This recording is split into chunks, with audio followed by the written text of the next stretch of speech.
Hey guys, welcome back to another DIY video. Today we are making over some items, lots of Dollar Tree items, but overall a budget-friendly home decor DIY video. Let's get started. First up is this vase that I've just had in my decor, and I wanted to give it a makeover. So I did take it outside and spray paint it. I didn't do a super great job. It's very hot, very humid, so I spray painted it and then brought it inside to dry. And now I'm going to go in with this Burnt Umber by HTV Ront. It's an acrylic paint, so you can see it's not a super great coverage, but we're going to go on a little journey with this vase. It took me a little bit to get the look that I was going for. This vase, I think I might have picked up at Hobby Lobby, but they've got actually things pretty similar to this at the Dollar Tree, and vases can be found very easily at thrift stores. So find a vase or one that's in your stash that you just maybe haven't used in a while. Anyways, you saw I dried it with my heat gun so that I could put it down on the bottom.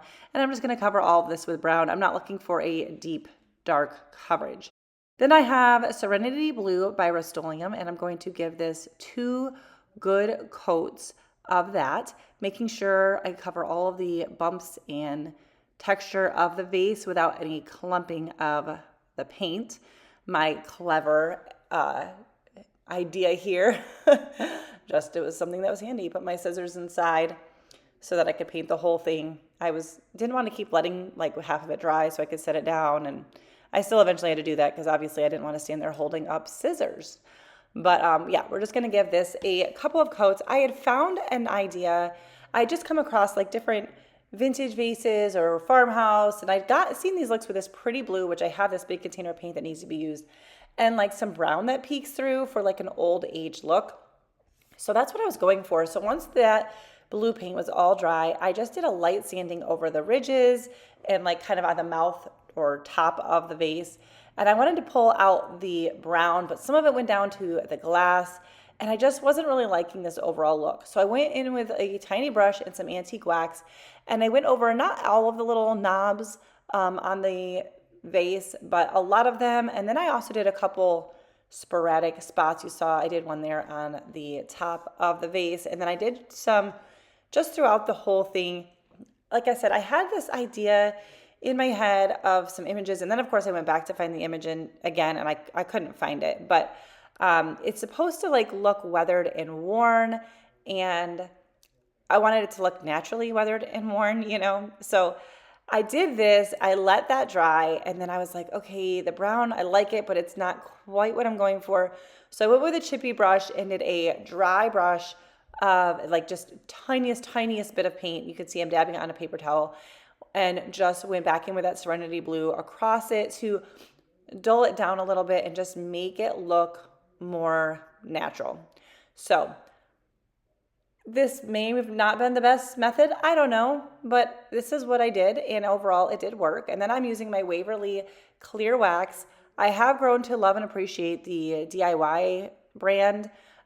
This is definitely very different in texture, but I have it and it's in my stash and I want to use it up, and it does work. So I'm brushing it on, and then once again, because I need to do the top and the bottom, I had to kind of deal with it all at once. But I think what you're supposed to do is brush this on, let it sit, and then buff it out. I actually think, I could be wrong, I think you're actually supposed to even wait like a day. But here I am using an old clean t-shirt rag, and I'm just going to brush that on all over. And then I did leave it for a little bit, and then I came back here and just kind of like buffed it out. And that just to help seal in the paint, and it does give it a really, really nice finish. And I loved how this little vase came out, just something I already had in my stash. I put a little bit of greenery in it. And even though it took me a while to get the desired look, I did get it. Let me know what you think down in the comments below. I love this Serenity Blue. I think it's such a pretty color. I have this home sign. Now, I believe I do know. This definitely came from Dollar Tree, and I had previously made it over. I don't remember. I think the base was wood, and the letters were metal, and I previously painted it, and there was something over the O. But, I'm just going through my stash and refreshing some things. And so I'm going to go over this with a couple of coats of Silver Lining by Waverly. It's a really pretty light gray, and I knew what I was going to be doing with this overall, and so I wanted, that color just made sense to me. So we're going to paint this whole thing, and I did do the edges and the back side too, just to make sure that it just looked nice and finished. And I taped off the bottom that was already painted white, and I liked that. Although I do think I went back in and gave it a quick coat of white paint in the end, just to freshen it up. I don't think I even showed that. But you can take lots of different signs from the Dollar Tree or clearance finds, thrift stores, or just, I love to take stuff that I've had in my house for a while and I'm just bored with it, you know? All right, so I was showing you these stamps here from Dollar Tree were something I had considered doing, but instead I'm using these transfers. These are rub-on transfers from the Dollar Tree, and I'm just pulling out all of the little floral greenery pieces. I love these little tiny scissors. They're also from the Dollar Tree. I'm not, Dollar Tree exclusive, but I do really like Dollar Tree. They've got lots of handy stuff there. So, and then I had some more random scraps of rub-on transfers, but these transfers here are all from the Dollar Tree. So and they transfer so well. The gold ones from the Dollar Tree don't transfer super great, but the other ones transfer so easily. So I'm just using a popsicle stick. I'm just going to put these pieces all over, pretty much except for the O, because we're going to do something else there. And you just lay it down, rub it on with a popsicle stick or a scraper tool. Some of these you can almost get away with doing it with just your finger, because it transfers so easily. And then just pull the transfer sheet up slowly, because if it has missed any spot and something didn't transfer, you can just lay it back down and rub on it a little bit more until it fully transfers.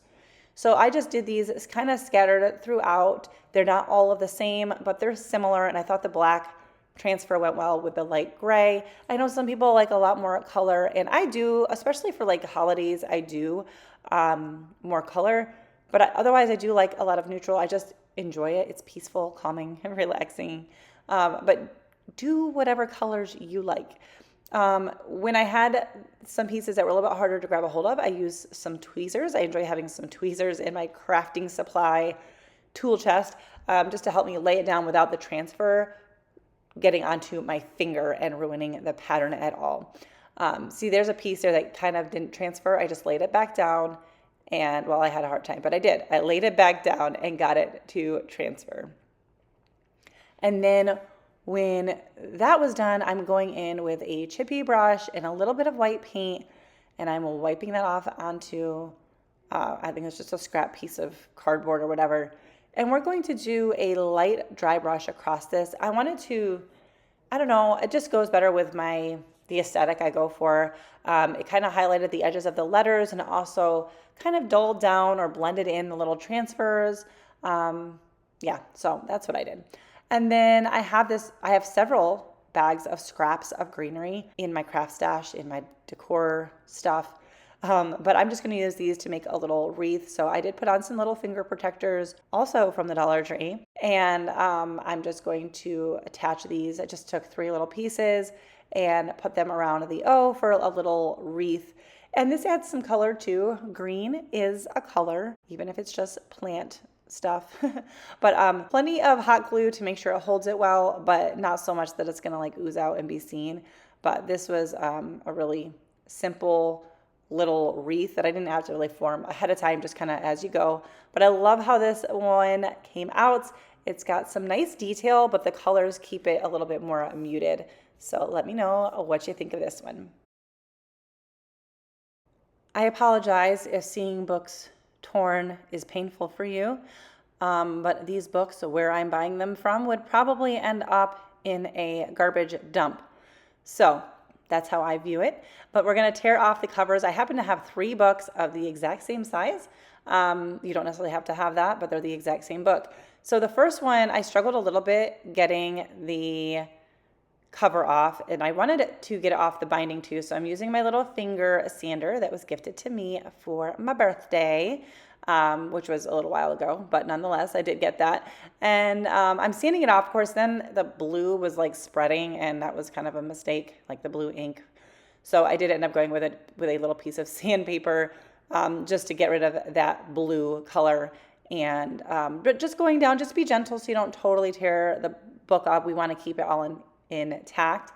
And we're going to do that. I did find for the next one, I tried grabbing the cover and one page, and that came off a little bit easier.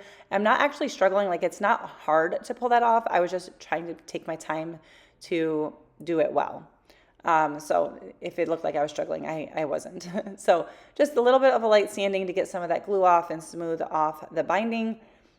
And I'm going to do that for all 3 books for this one. And then we're going to just use some hot glue to glue the 3 of them together. Now, this isn't going to be like the most solid thing because we're literally just gluing one page to one page, but it will give a semblance of like holding it together. Just make sure that when you do that, you make sure they're lined up. There's not going to be a lot of, give and take there. I suppose if you had to redo it, you could just tear off another page, right? But just using some hot glue to attach these. Now, I've also seen where people Mod Podge across the pages to try to help them all stick together on the edges, but I did not do that. So we've got ourselves a little book stack here, and I wanted to hold these together with a rubber band to make this easier, but my rubber bands were like not quite big enough, and I broke 2 of them and really hurt myself. So I was like, forget it, 1 rubber band's enough. So I'm just using whatever I had around to help hold it up. I will hold it with my hands too, but I am going to give a light coat of white paint on the bindings of the books. You don't necessarily have to do that. I think the transfers that I'm using probably would have transferred anyway, but this is what I decided to do. I did go back in because some paint had got in between the books, and I wanted it to still look like, 3 separate books. So I'm just using my little crooked Cricut tool. It's actually a Dollar Tree version, and I just scraped that in between and got that paint off there. And then on the top page and the bottom page of the stack, we're going to give a good coat of Mod Podge, and then we're going to just let that dry. We're going to do the iron-on method. Now, some pages or some books will have a blank page on top, which is great, and you could just totally leave that. You could also try painting it, but I wanted to cover it. So I'm doing the iron-on method where you apply the Mod Podge and then let it dry. And then I have this just cardstock. It's just like that brown paper, but it's actual thicker piece of cardstock. And I cut it down pretty good to size, lined up at least 2 of the edges, put on some parchment paper, and I'm using my mini heat press to iron that on. And the heat reactivates the Mod Podge, and you get a really smooth, good adherence as long as you make sure that Mod Podge went to all the edges of the page. And I'm just going to do that until it is fully attached all the way around. If you don't have a mini heat press or one of these little handy irons, you can use your household iron. Just make sure there's no steam in it. I did that for a while until I got myself one of these. HTV Ront is the brand. They sent me one and I love it. So yeah, we're going to do that to both sides. I don't actually think I'm going to take you through that whole process because it's the same thing. Once that was done, I did let it dry for a second, just cool for a second to make sure that the glue wasn't still, or the Mod Podge wasn't still like activated, because you're reactivating it. And then I'm using my little finger sander to sand down away from the book. I kind of creased it here first, any of the excess that hung over, and then I'm just going to sand it off. It took a little bit of effort because this is cardstock, not just like a thin paper, but it worked great. And then that was just the front and back of my book stack. And then for the binding or the ends of the book, I have this rub-on transfer. This is one that a friend shared with me from IOD. I'm trimming off the excess because I didn't want it to accidentally fold over onto the front and back. These are beautiful transfers that also transfer very easily. And you just, I'm using a popsicle stick, rub it on, and then peel it off. It really is that simple. Occasionally you'll find some rub-on transfers that don't transfer well, but these ones are super great. I had one little bud that matched this flower that I wanted to add on there. I'll show you that in a second. And then for just the front of the book, you're not going to be able to see this super great, but I thought it was a nice touch in case it was seen. And it's just a little bouquet of greenery or bunch of greenery. And I did it on 2 of the corners. Immediately wipe that stamp off with a baby wipe or a wet paper towel. Then we're going to go in for not a final touch, one of our final touches with a tiny bit of antique wax on a chippy brush and just add a little distressing over that transfer there. Sorry, I was losing my words.